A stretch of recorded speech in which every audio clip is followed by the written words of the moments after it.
Assalamualaikum warahmatullahi wabarakatuh. Yang terhormat Ibu Kepala Sekolah SD Negeri 2 dan 4 Buli, Ibu Supri Arianti. Yang saya hormati Bapak Ibu Guru SD Negeri 2 dan 4 yang berbahagia.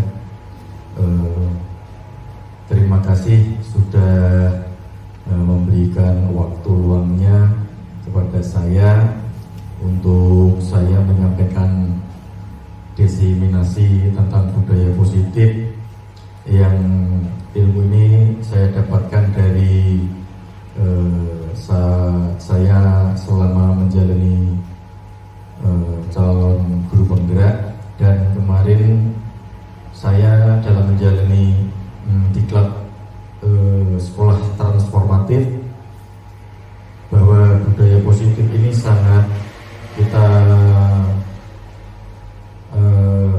manfaatkan nanti dalam pembelajaran kita di sekolah. Untuk pertama-tama marilah kita panjatkan puji syukur kehadirat Allah Subhanahu wa taala yang telah memberikan nikmat dan rahmatnya sehingga kita bisa menjalankan kegiatan yang saya laksanakan ini. Nah, yang pertama saya ingin memperkenalkan, dalam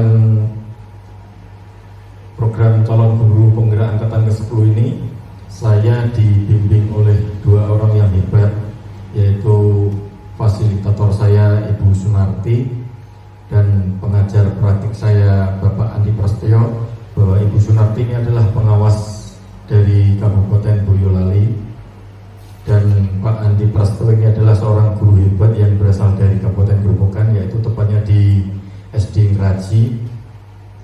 Dan saya sendiri adalah calon guru penggerak angkatan ke-10.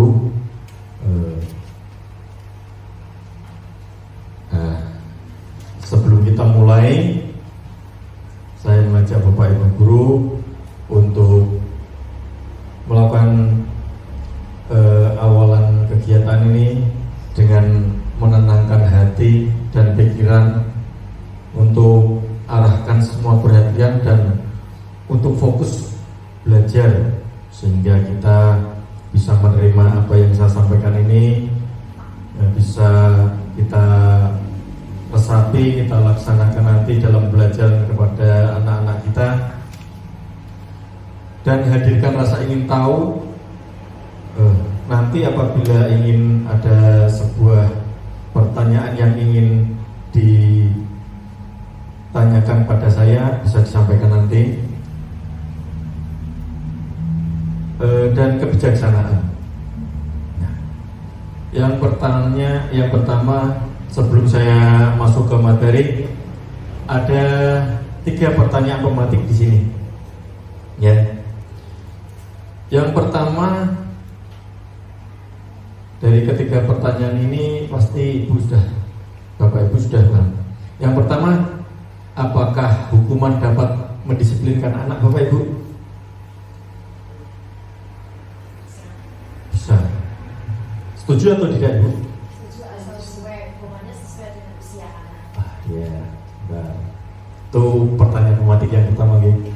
Untuk pertanyaan pematik yang kedua, apa pemberian hukuman dengan hal yang positif seperti membaca atau membersihkan halaman sekolah dapat meningkatkan disiplin anak? Setuju atau tidak? Setuju. Setuju. Apa yang pertanyaan pematik ketiga? Apa memberi penghargaan dapat meningkatkan motivasi belajar anak? Setuju? Setuju. Nah, dari ketiga pertanyaan pematik ini nanti kita akan mendapatkan jawaban setelah saya memberikan beberapa materi tentang budaya positif yang ada di lingkungan sekolah. Karena budaya positif itu sebuah kebiasaan, namanya budaya itu kebiasaan gitu. Kebiasaan yang positif untuk kita lakukan sehingga anak didik kita merasa senang dalam melakukan pembelajaran di sekolah kita. Karena pada intinya sekolah transformatif itu adalah sekolah yang menyenangkan untuk anak-anak kita. Ya seperti seperti itu. Dalam budaya positif ada 6 komponen, ada 6 elemen yang nanti kita pelajari, ada 6 materi. Yang pertama tentang disiplin positif dan nilai-nilai kebijaksanaan, kebajikan universal. Yang kedua tentang teori motivasi, hukuman dan penghargaan, serta restitusi. Hukuman itu punishment, penghargaan adalah reward. Ya, seperti itu. Restitusi itu nanti kita akan mendalami tentang bagaimana apabila seorang peserta didik kita mendapatkan sebuah permasalahan. Yang ketiga, keyakinan kelas. Keyakinan kelas itu gambarannya adalah tentang kesepakatan kelas yang dibuat. Yang keempat, kebutuhan dasar manusia dan dunia berkualitas. Yang kelima, tentang 5 posisi kontrol kita.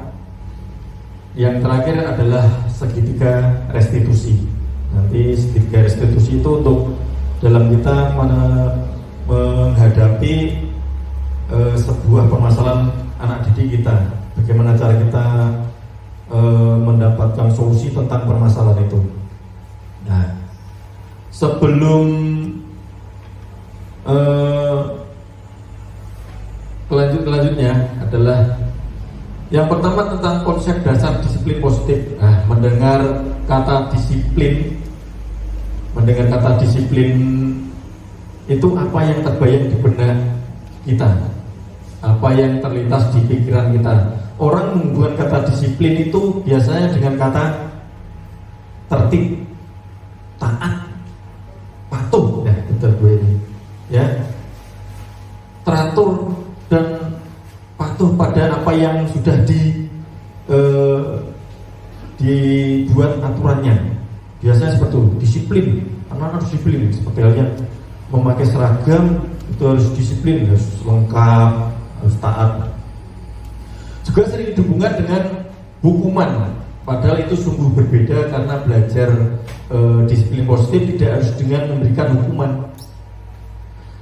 Justru itu adalah salah satu alternatif terakhir untuk tidak digunakan sama sekali. Jadi hukumannya sebenarnya tidak perlu. Mungkin karena kita sebagai guru kadang itu memang ya namanya manusiawi ya. Kadang kita tidak sadar memberi hukuman yang terlalu berat pada anak-anak kita. Padahal dalam pembelajaran itu kita pernah menyampaikan pembelajaran bahwa kenangan itu ada 2. Apa itu? Perasaan itu ada 2, bahagia dan tidak bahagia, senang dan tidak. Kadang kita anak-anak itu mengingat guru kita, mengingat gurunya itu pada waktu kadang yang menyenangkan, kadang menyedihkan. Contohnya Bu Tunjung menghukum anak itu dengan cara memukul. Anak itu pasti akan selalu mengingat sampai besar bahwa dia pernah dipukul oleh Bu Tunjung. Tapi ingatan itu menjadi ingatan yang menyedihkan, yang sakit. Berbeda dengan contohnya Pak Ari memberikan kenangan, wah Pak Ari dulu kalau saya tuh pernah salah, saya dinasihati seperti ini. Seperti itu kan menjadi ingatan pada anak didik kita di masa yang akan datang. Itu sampai dia sudah tua itu pasti akan ingat. Kita tidak memberi lah. Bu Eni dulu juga punya guru yang pernah menghukum Bu Eni sampai mencubit. Bu Eni pasti ingat sampai sekarang. Tapi ingatannya itu ingatan yang menyakitkan. Berbeda dengan Pak Udin. Pak Udin pernah punya guru yang dulu diberi reward karena Pak Udin pernah mendapatkan nilai 100. Nah, itu kenangan yang menyenangkan. Nah, disiplin di sini dimaknai menjadi sesuatu yang dilakukan seorang pada orang lain untuk menjadi kepatuhan, yang dilakukan dengan penuh kesadaran dan tanggung jawab sebagai bentuk implementasi diri sendiri dan orang lain di sekitarnya. Pendidik, kita sebagai pendidik punya tujuan. Ini kurang fokus. Tujuan kita adalah menciptakan anak-anak yang memiliki kemandirian sehingga mereka bisa berperilaku dengan mengacu pada nilai-nilai universal dan mereka memiliki motivasi intrinsik bukan ekstrinsik. Jadi motivasinya itu berasal dari dirinya, bukan dari luar. Ya, dari motivasi intrinsik dan ekstrinsik dari dalam dan luar. Nah, kita melaju ke materi kedua, yaitu tentang teori kontrol. Nah, teori kontrol ini menurut Dr. William Glasser dalam teori kontrolnya yang kemudian hari berkembang dan dinamakan choice theory, meluruskan beberapa miskonsepsi tentang makna kontrol. Yang pertama tentang ilusi guru itu mengontrol murid. Kita itu sebagai guru taunya bahwa kita itu bisa mengontrol murid dengan kita itu merasa bahwa kita adalah seorang yang bisa mengontrol murid untuk melakukan sesuatu. Berarti memaksa murid untuk melakukan sesuatu. Itu hanya ilusi, ya. Yang kedua, ilusi bahwa semua penguatan positif, efektif dan bermanfaat. Tidak semuanya yang kita sampaikan pada anak didik kita itu efektif dan bermanfaat. Yang ketiga, ilusi bahwa kritik dan membuat orang merasa bersalah dapat menguatkan karakter. Ini contohnya seperti ini. Ada seorang anak didik kita, gara-gara kamu saya dimarahi oleh ibu kepala sekolah karena tidak bisa mendidik kamu. Nah, itu merasa bahwa guru itu membuat merasa peserta didik itu bersalah. Gara-gara kamu ruang kelas kita menjadi kotor. Nah, itu tidak baik. Ilusi bahwa orang dewasa memiliki hak untuk memaksa, bahwa kita sebagai guru tidak punya hak untuk memaksa anak didik kita untuk menjadi sesuatu yang kita inginkan.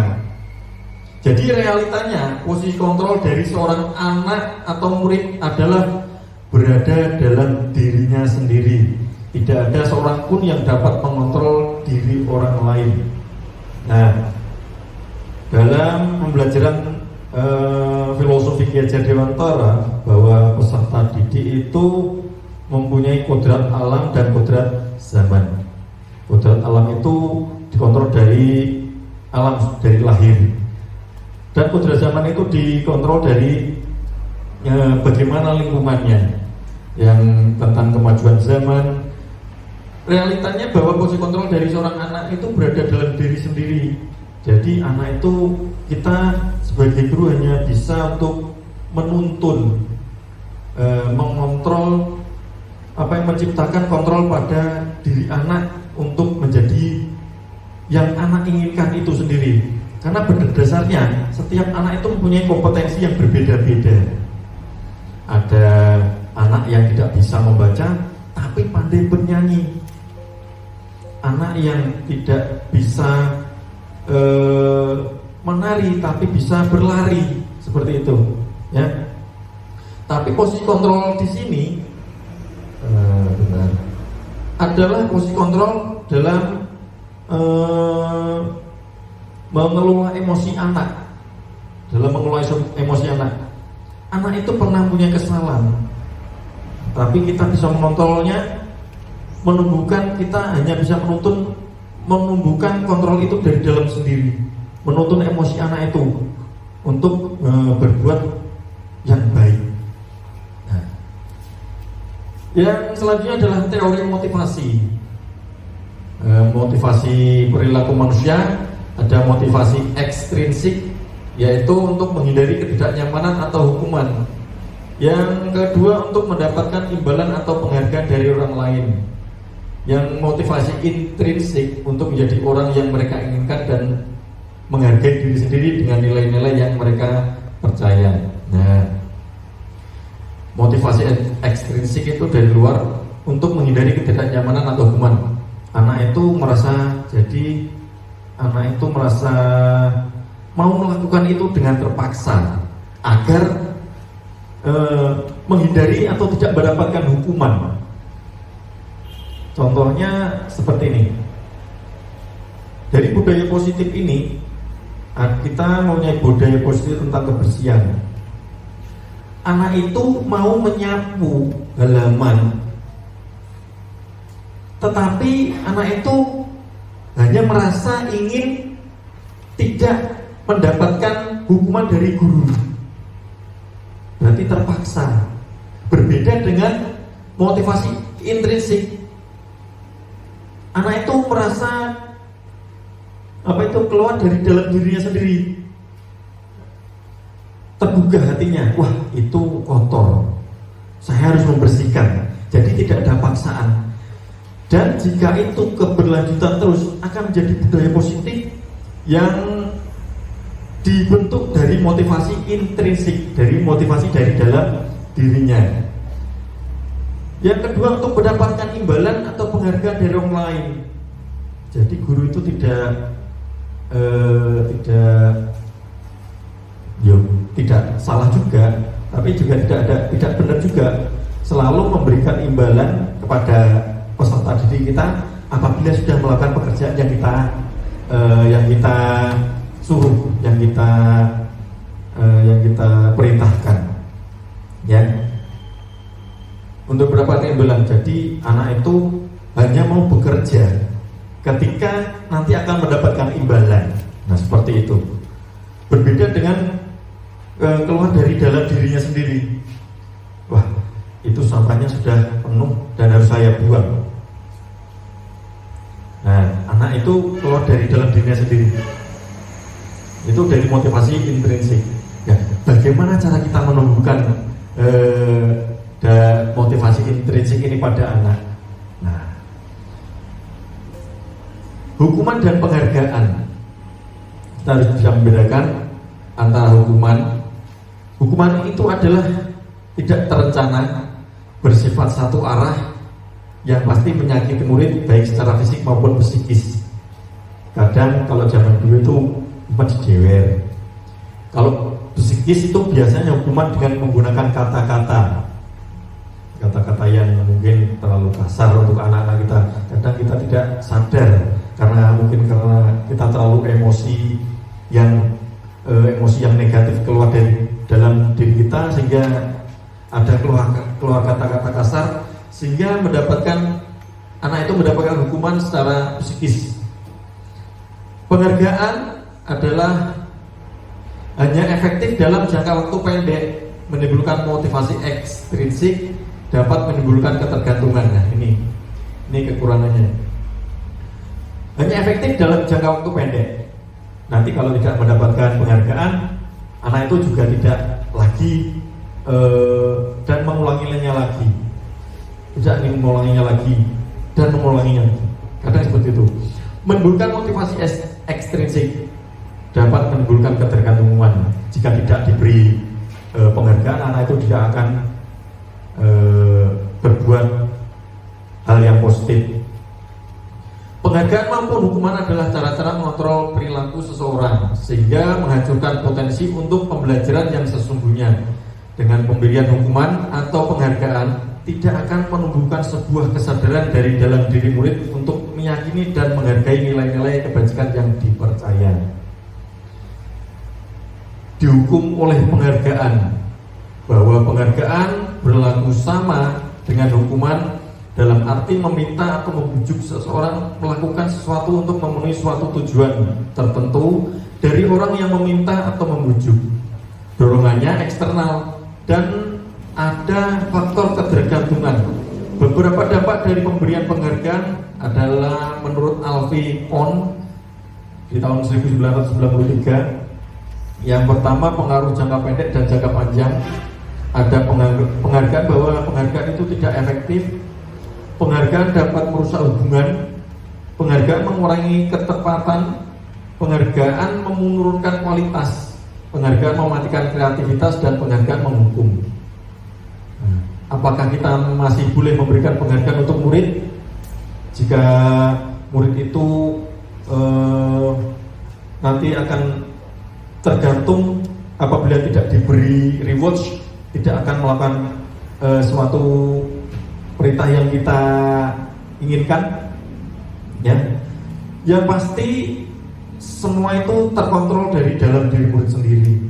Bagaimana kita guru itu untuk bisa menumbuhkan kontrol pada dalam diri murid untuk bisa melakukan budaya positif yang kita inginkan.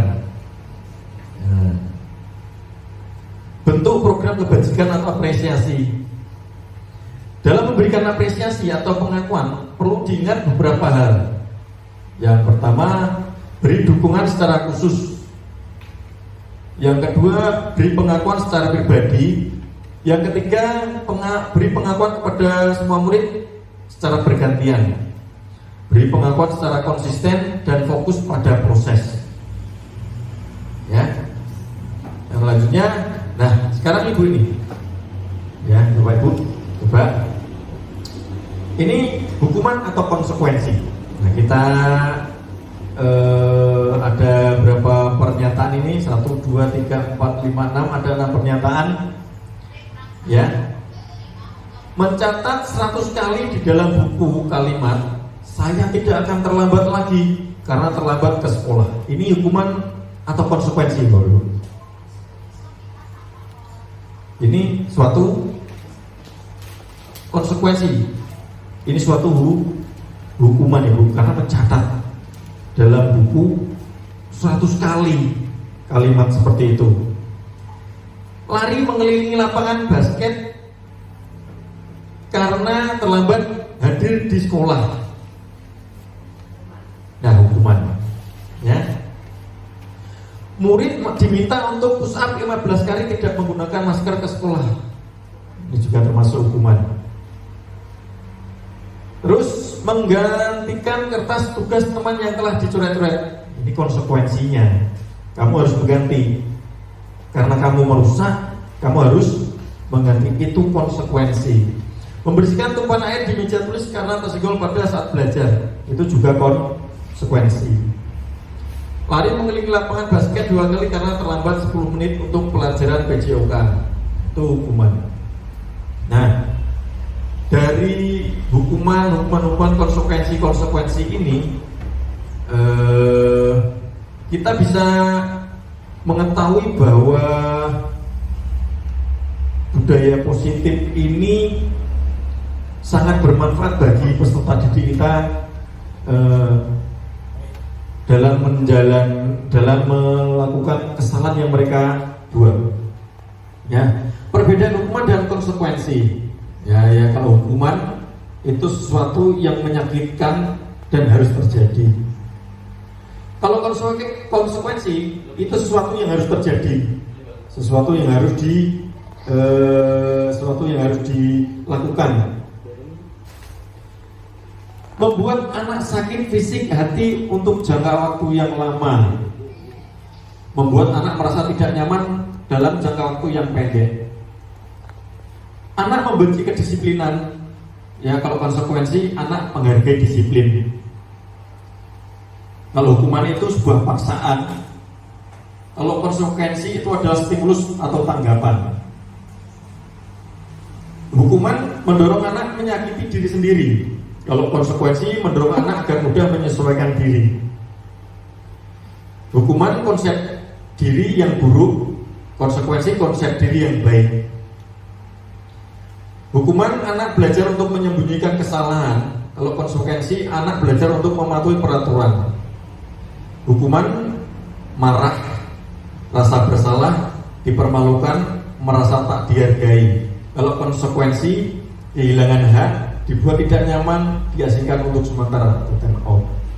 Itu perbedaan antara hukuman dan konsekuensi. Nah, ini termasuk identitas yang gagal dan identitas yang sukses. Kalau hukuman itu termasuk identitas yang gagal, Bapak Ibu. Jadi kita guru itu sebenarnya tidak boleh menghukum. Tapi bagaimana lagi? Kalau sudah terpaksa mungkin juga harus dihukum ya Bu. Tapi itu tidak diperbolehkan. Karena identitas gagal, hukuman itu adalah sesuatu yang menyakitkan. Tidak nyaman, korban mendapatkan keadilan, murid akan tersakiti, perilaku pasif, agresif meningkat, sistem tidak akan berjalan bila murid tidak takut, berlaku hanya pada sebuah institusi, tidak berlanjut pada kehidupan nyata. Peraturannya adalah kamu harus. Murid anak membenci peraturan. Itu identitas gagalnya. Kalau identitas sukses, disiplin itu adalah konsekuensi dan restitusi. Perbedaannya itu dengan menggunakan restitusi. Restitusi merupakan pilihan. Bagaimana kamu ingin melakukan hal yang baik atau buruk. Kita sebagai guru menggambarkan perbuatan ini itu perbuatan yang buruk, perbuatan itu perbuatan yang baik. Kita menuntun saja. Ya, menguatkan untuk murid anak dalam jangka waktu yang panjang. Korban mendapatkan ganti.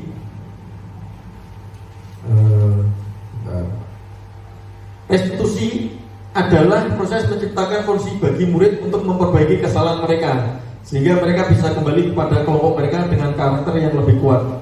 Restitusi juga merupakan proses kolaboratif yang mengajarkan murid untuk mencari solusi untuk masalah mereka dan membantu murid berpikir tentang orang seperti apa yang mereka ingin menjadi, tujuan mulia, dan bagaimana mereka harus memperlakukan orang lain. Itu restitusi. Jadi restitusi adalah proses menciptakan kondisi bagi murid untuk memperbaiki kesalahan mereka, sehingga mereka bisa kembali pada kelompok mereka dengan karakter yang lebih kuat. Restitusi ini merupakan proses dalam menciptakan kondisi murid untuk memperbaiki kesalahannya. Kita mencarikan solusi bagaimana murid itu bisa memperbaiki kesalahan yang dia buat, ya. Mbak Nindi, tolong bantu lanjut.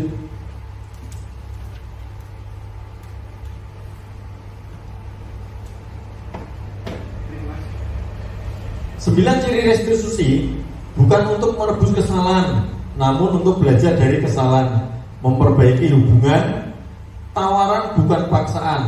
Restitusi menuntun untuk melihat ke dalam diri. Restitusi mencari kebutuhan dasar yang mendasari tindakan. Restitusi diri adalah cara yang paling baik. Restitusi fokus pada karakter bukan tindakan. Restitusi fokus pada solusi.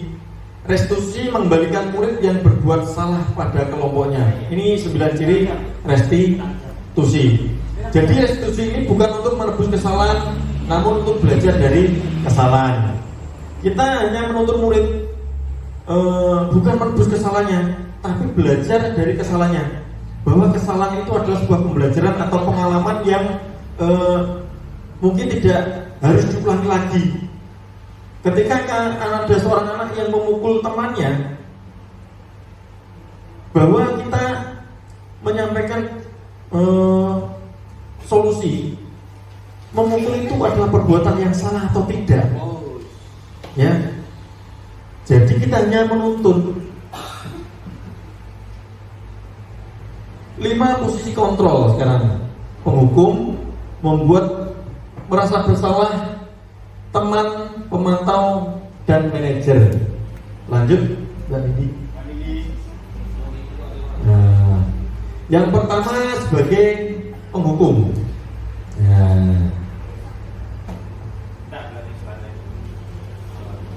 Nah, coba mari kita melihat video sebentar. Ya, kita sebagai posisi penghukum.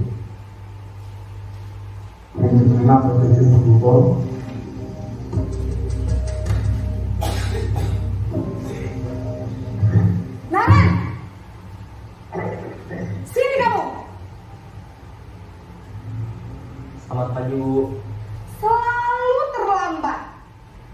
Kamu deh, pasti terlambat. Maaf, Bu. Saya Apa?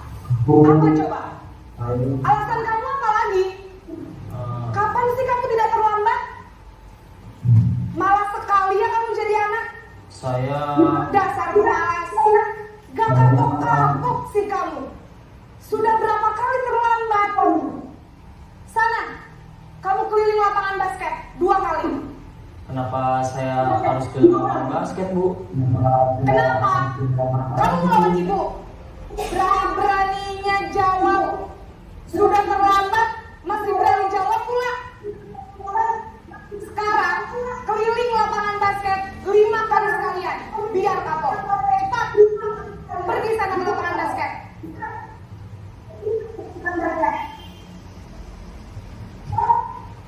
Nah, itu tadi sebagai penghukum. Seorang penghukum bisa menggunakan hukuman fisik maupun verbal. Nada suaranya tinggi, bahasa tubuh, mata melotot, dan jari menunjuk-nunjuk menghadap.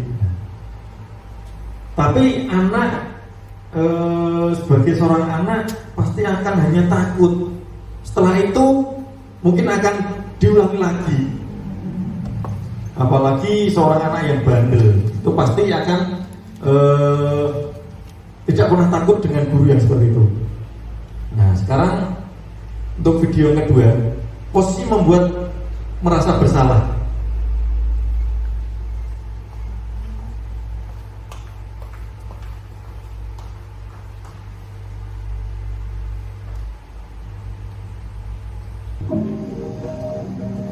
Naran!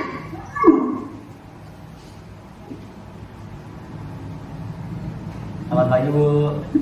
Wah, sudah jam berapa ini, nak? Terlambat lagi ya, sayang. Iya, Bu. Habis ibu saya belum membangunkan saya, Bu. Kamu malah menyalahkan ibu kamu. Kamu bukannya anak yang larinya paling kencang. Kok terlambat sih? Iya, Bu. Saya memang terlambat bangun tadi. Jadi biarpun saya lari kencang, tetap gak kekejar, Bu. Ya sudah sana, nanti lain kali larinya lebih kencang lagi ya, biar gak terlambat lagi. Bikin senang ibu, demi ibu, bisa kan? Bisa lah, Bu. Ya sudah sana masuk kelas, ibu beresin urusan absen kamu. Kamu ini ada-ada saja.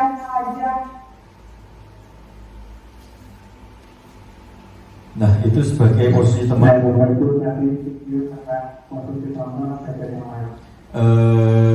menggunakan hubungan baik, humor untuk mempengaruhi seseorang. Nada suaranya ramah, akrab dan bercanda. Bahasa tubuh merapat pada murid, mata dan tersenyum jenaka. Nah, ini posisi kita, guru itu adalah teman untuk murid kita. Jadi kita harus menyenangkan. Nah, tidak perlu marah-marah pada murid. Hubungan kita adalah juga sebagai teman, bukan hanya sebagai orang tua. Ya. Yang posisi kontrol keempat adalah sebagai posisi pemantau. Nah, mari kita lihat lagi videonya, posisi pemantau.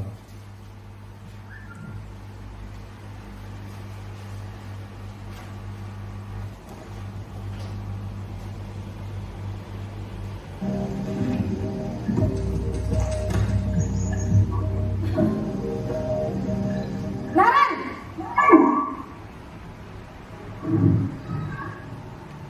Selamat pagi, Bu. Naren, apa peraturan sekolah kita tentang jam berapa kita harus masuk sekolah, Nan? Kita harus di sekolah jam 7, Bu. Iya betul, sekarang sudah jam 7.20. Naren sudah tahu konsekuensinya jika terlambat hadir. Paham, Bu. Saya harus tinggal kelas pas jam istirahat selama 20 menit. Iya benar, konsekuensinya demikian. Jadi nanti jam 9.30 pas istirahat, kamu harus tinggal di kelas, kerjakan tugas tambahan untuk ketinggalan kamu, ya? Baik, Bu. Nah, itu adalah posisi kontrol guru sebagai pemantau. Jadi posisi pemantau berdasarkan peraturan-peraturan dan konsekuensi. Jadi kita memberitahu konsekuensi apa yang didapatkan murid kalau murid itu melanggar sebuah peraturan. Nada suaranya datar, bahasa tubuhnya formal. Ya, seperti itu. Yang posisi kontrol kelima sebagai manajer. videonya lagi.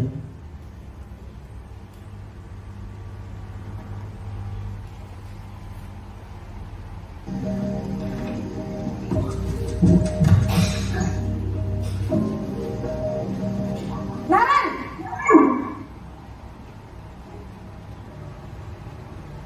Selamat pagi Bu. selamat pagi Naren. Maaf Bu, saya terlambat. Iya, sekolah masuknya jam 7, sekarang sudah jam 7.20. Jadi sekarang lebih mana ini Naren? Maaf Bu, saya lupa setel alarm saya semalam. Baiklah, menurut kamu, keyakinan sekolah yang mana yang perlu kamu tingkatkan? Menghargai diri sendiri dan orang lain mungkin ya Bu. Setuju. Jadi, apakah Naren meyakini prinsip saling menghormati tersebut? Iya Bu, saya meyakininya. Apakah Naren bersedia memperbaiki masalah keterlambatan ini? Bersedia Bu. Bagaimana kamu akan perbaiki masalah keterlambatan ini? Saya akan coba untuk tidak lupa menyetel alarm saya Bu. Baik, kalau Naren lupa menyetel alarm di rumah, ada orang yang kira-kira bisa bantu mengingatkan tidak? Ada Bu, kakak saya, Kak Emma. Ada lagi selain Kak Emma? Selain Kak Emma, ada ibu saya. Baik, jadi yang mengingatkan Naren adalah Kak Emma dan Ibu Ayah. Kira-kira akan mulai setel alarm kapan Naren? Setelah pulang sekolah, akan segera saya lakukan. Baik, jadi Naren akan setel alarm untuk bangun besok pagi dan akan diingatkan oleh kakak dan ibu Naren ya.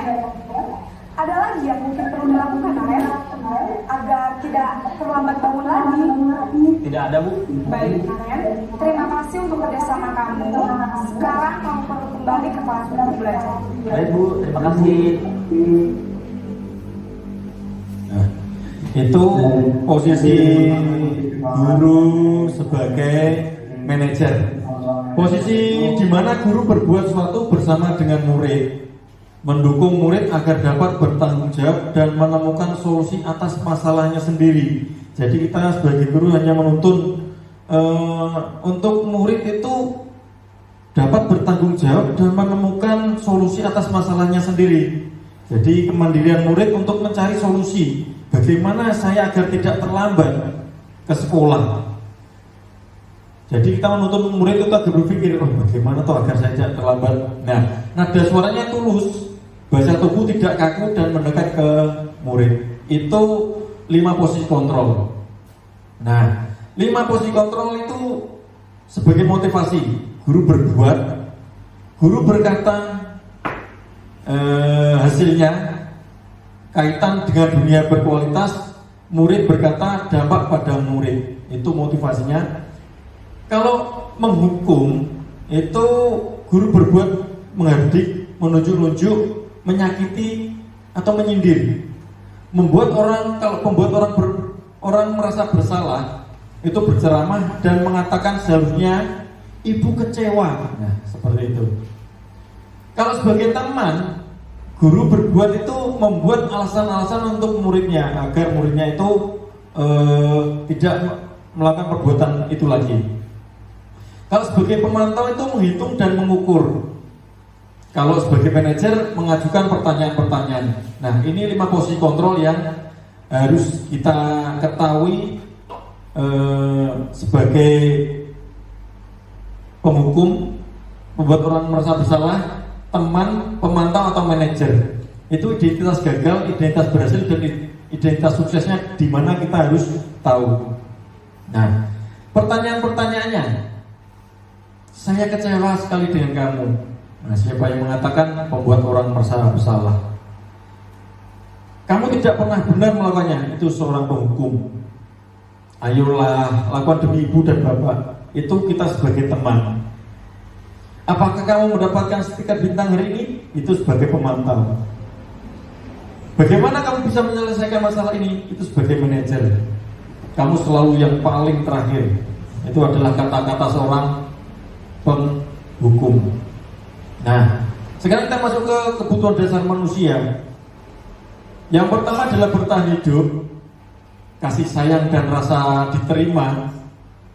penguasaan, kebebasan dan kesenangan. Itu adalah kebutuhan dasar manusia.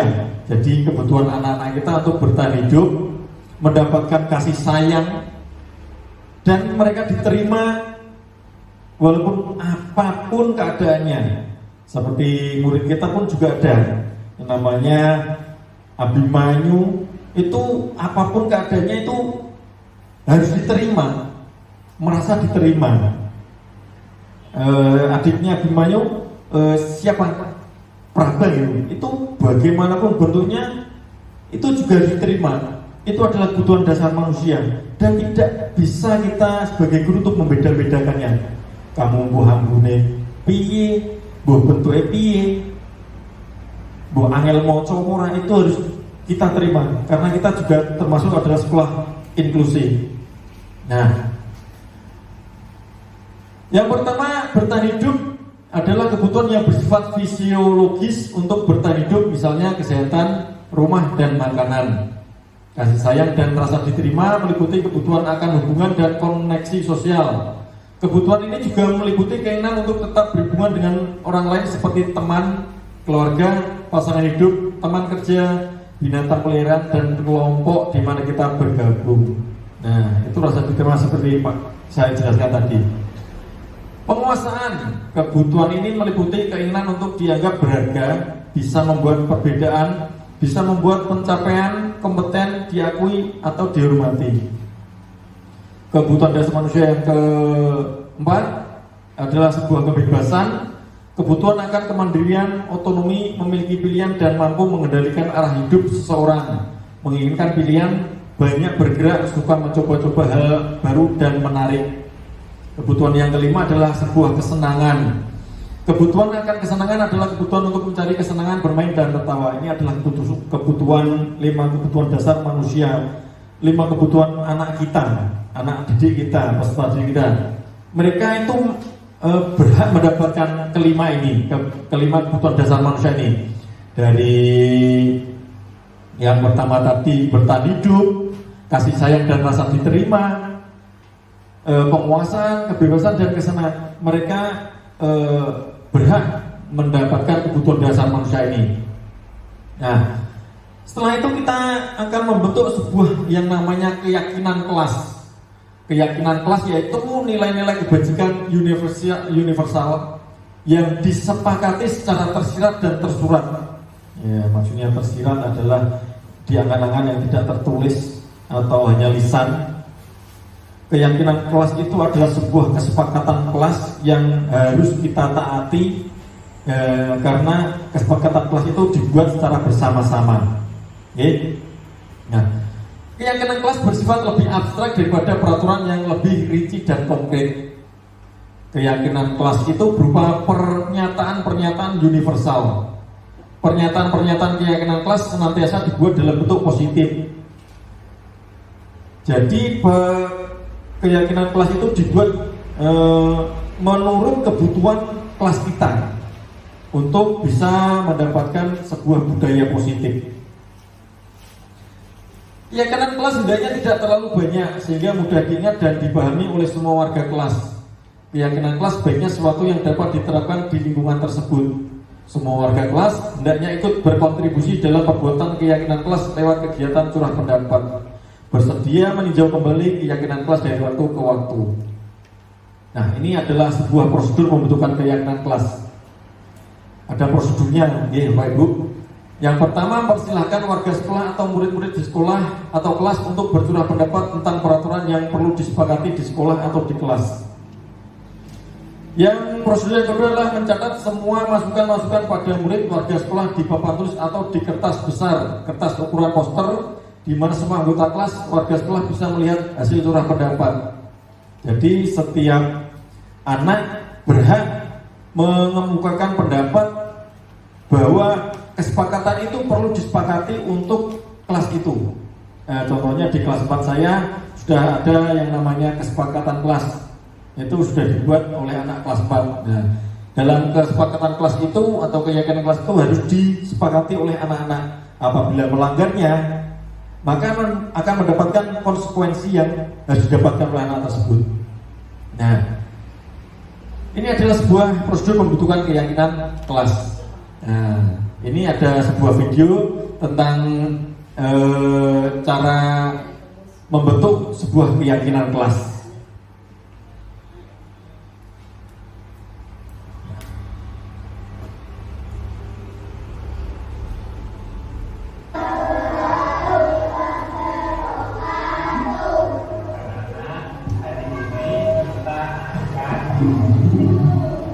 Bersama-sama membuat suatu keyakinan kita.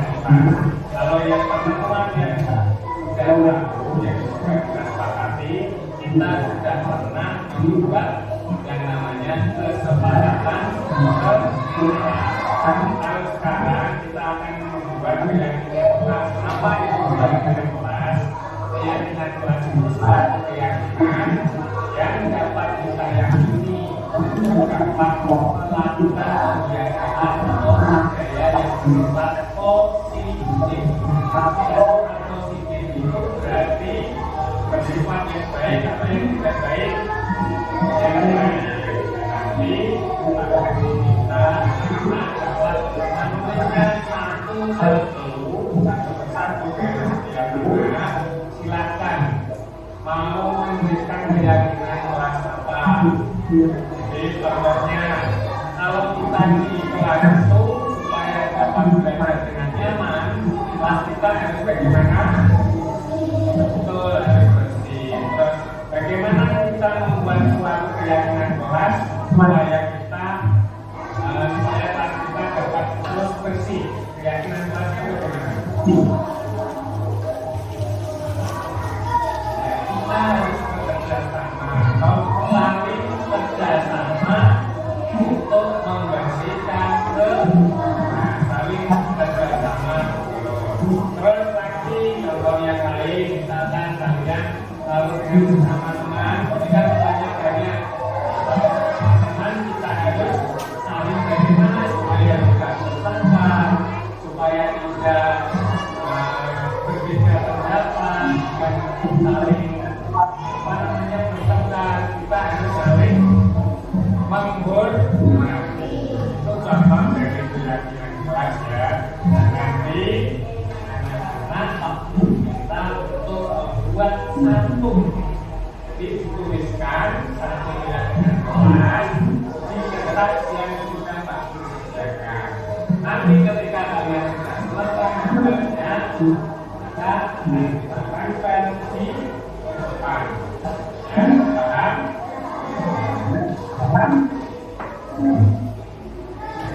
Jadi anak-anak diberi yang namanya kertas kecil, stick note. Anak-anak disuruh untuk menuliskan keyakinan kelasnya mereka sendiri-sendiri. Ya, nanti kertas stick note itu ditempelkan ke sebuah plano. Nah, itu nanti disepakati oleh anak-anak kita. Jadi anak-anak nanti apabila melakukan perbuatan yang salah, contohnya kesepakatan kelas tentang kebersihan kelas, anak-anak selalu menjaga kebersihan kelas. Apabila ada kelasnya kotor, nah anak-anak disuruh untuk melihat keyakinan kelas yang telah disepakati.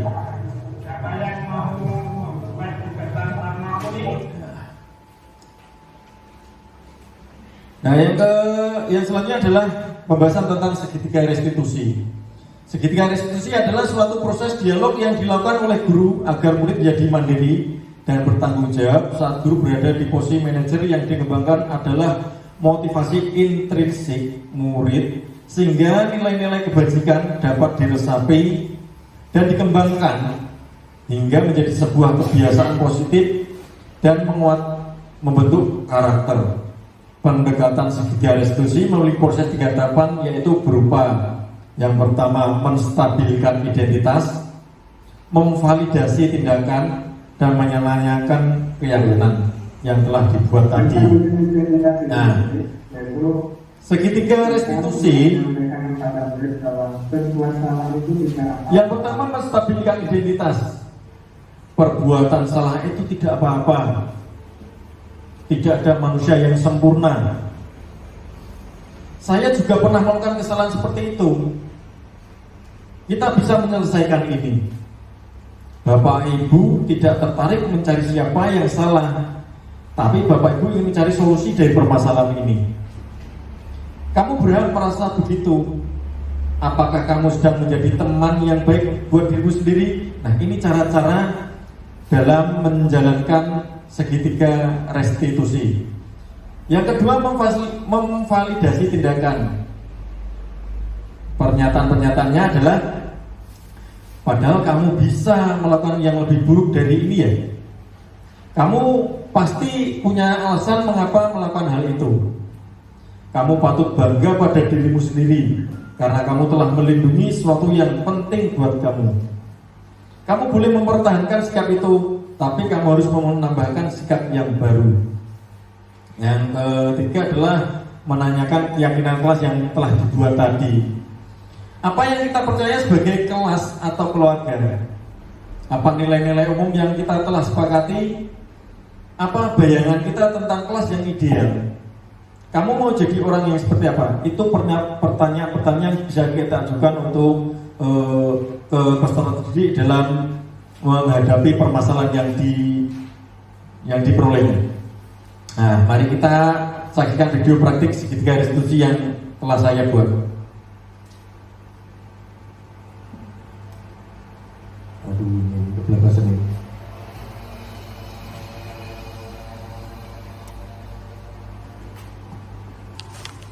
Mari kita saksikan video praktik segitiga restitusi yang pernah saya buat.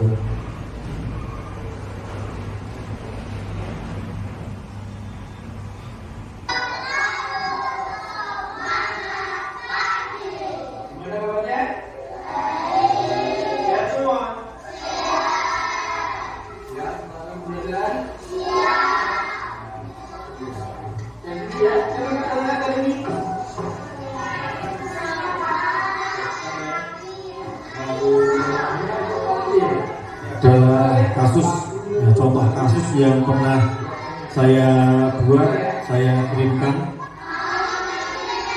Ada seorang anak yang bertengkar karena diejek. Sudah, kami tenang ya. Kenapa sih menangis? Sudah, kalian berdua nanti kita kapal ya.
Untuk kasus yang kedua adalah kasus seorang anak yang sering terlambat datang.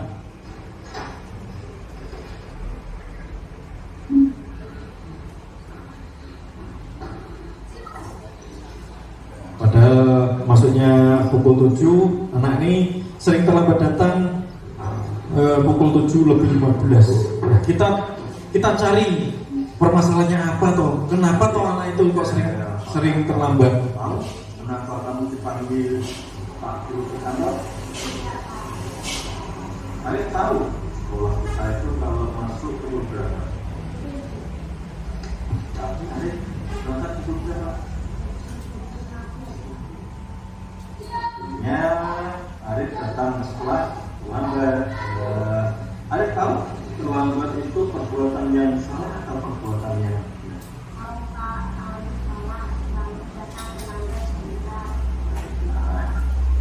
Semua orang pernah melakukan kesalahan. Pak Guru pun juga pernah melakukan kesalahan. Dulu Pak Guru pernah ke Jakarta itu terlambat. Tapi alasan apa Arif selalu datang terlambat ke sekolah?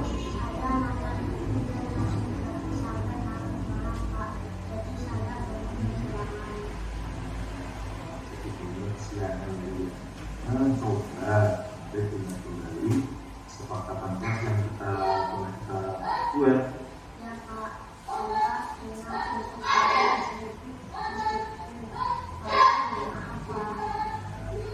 Nah, sekarang ternyata Arif sudah melanggarnya kesepakatan yang kita buat. Apa yang akan Arif lakukan agar tidak terlambat lagi?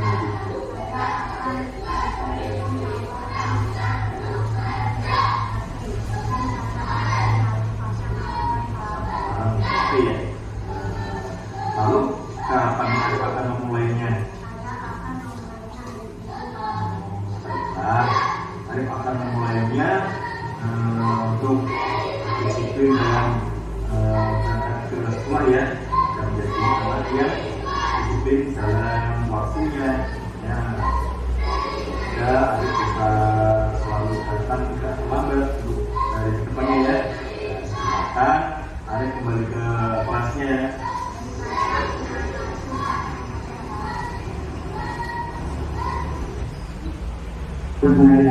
Nah, itu tadi adalah video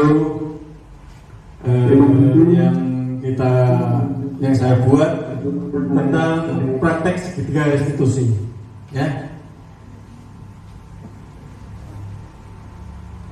Sekarang refleksi dari kegiatan siang ini, hal baru apa yang merubah paradigma panjenengan tentang budaya positif yang ada di sekolah kita?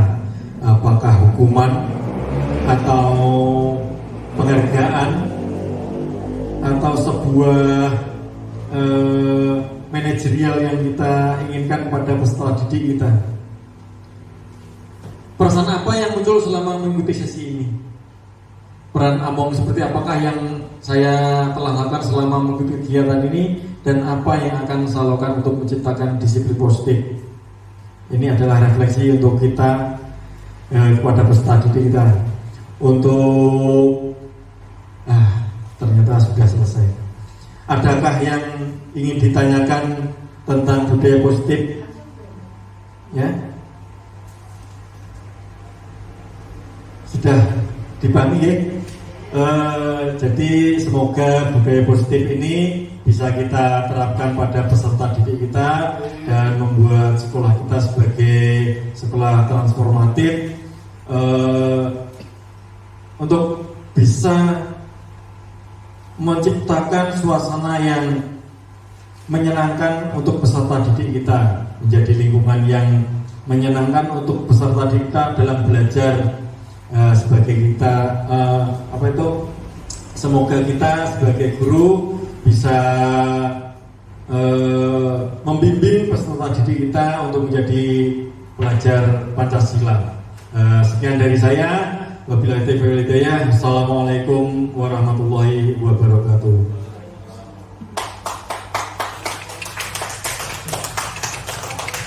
Terima kasih.